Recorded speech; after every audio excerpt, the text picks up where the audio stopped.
بسم اللہ الرحمن الرحیم السلام علیکم ورحمۃ اللہ وبرکاتہ۔ قال اللہ تبارک و تعالی فی القرآن المجید والفرقان الحمید بسم اللہ الرحمن الرحیم فمن يعمل مثقال ذرة خیرا یرہ ومن يعمل مثقال ذرة شرا یرہ۔ حضرات کرام، اللہ تبارک و تعالی قرآن کریم میں ارشاد فرماتے ہیں فمن يعمل مثقال ذرة خیرا یرہ۔ سبحان اللہ، کل قیامت میں اللہ تبارک و تعالی اعمال کا وزن کریں گے۔ سبحان اللہ، ذرہ برابر بھی کسی کی نیکی ہوگی تو سبحان اللہ وہ نیکی بھی سبحان اللہ اس کا بدلہ دیا جائے گا۔ وَمَن يَعْمَلْ مِثْقَالَ ذَرَّةٍ شَرًّا يَرَهُ، اور جس کی ذرہ بھی برائی ہوگی وہ بھی سامنے آ جائے گی۔ اس سورہ زلزال کے اندر اللہ تبارک و تعالی نے پورا ذکر کیا اِذَا زُلزِلَتِ الْأَرْضُ زِلزَالَهَا وَأَخْرَجَتِ الْأَرْضُ أَثْقَالَهَا وَقَالَ الْإِنسَانُ مَا لَهَا يَوْمَئِذٍ تُحَدِّثُ أَخْبَارَهَا، زمین بھی خبریں دے گی بِأَنَّ رَبَّكَ أَوْحَىٰ لَهَا۔ اللہ اکبر۔ ناظرین کرام، اس سورہ مبارکہ کو ضرور کبھی پڑھیے گا، اس کا ترجمہ دیکھیے گا کہ اللہ تبارک و تعالی کتنا ایمان والوں کو وہ زجر ہے اس کے اندر کہ یاد رکھیے۔ اور کیوں ڈرانا کیوں ہے؟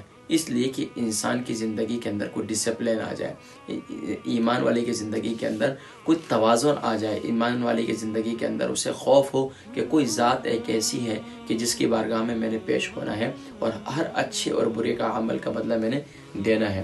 حضرات کرام، سیدنا ابن عباس رضی اللہ تعالیٰ عنہ سے حدیث مبارکہ ایک مروی ہے کہ پیارے کریم آقا علیہ الصلوۃ والسلام نے ارشاد فرمایا کہ قیامت کے دن لوگوں کا حساب لیا جائے گا، جس کی ایک نیکی بڑھ گئی سبحان اللہ وہ جنت میں داخل کر دیا جائے گا، اور فرمایا جس کا ایک گناہ نیکیوں سے بڑھ گیا وہ دوزخ میں داخل ہوگا، اور میزان کے پلڑے میں ایک دانے کے وزن کے برابر بھی نیکی اور گناہ سے جھک سکیں گے، اور فرمایا کہ جس شخص کی نیکیاں اور گناہ برابر ہوں گے وہ اہل اعراف میں سے ہوگا اور اسے پل صراط پر روک لیا جائے گا۔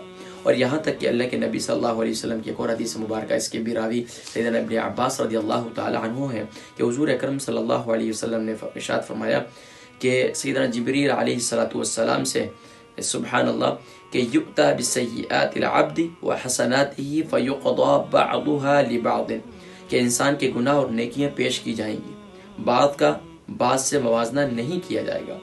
فإن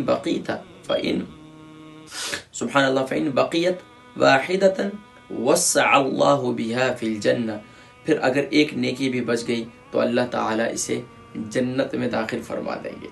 اور یہاں تک کہ سیدنا علی رضی اللہ تعالیٰ نے فرمایا جس کا ظاہر باطن سے اچھا ہوگا اس کی نیکی والا پلڑا ہلکا ہوگا، اور جس کا باطن اس کے ظاہر سے اچھا ہوگا اس کی نیکیوں والا پلڑا سبحان اللہ وہ جھک جائے گا۔ تو ناظرین کرام، اللہ تبارک و تعالی ہم سب کو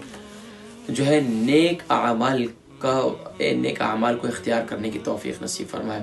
اب وزنی اعمال کون سے ہیں جس کی وجہ سے کل اعمال ترازو کے اندر وزن وہ بھاری ہوگا، انشاءاللہ نیکسٹ ویڈیو میں ہم انشاءاللہ اس کا ذکر کریں گے۔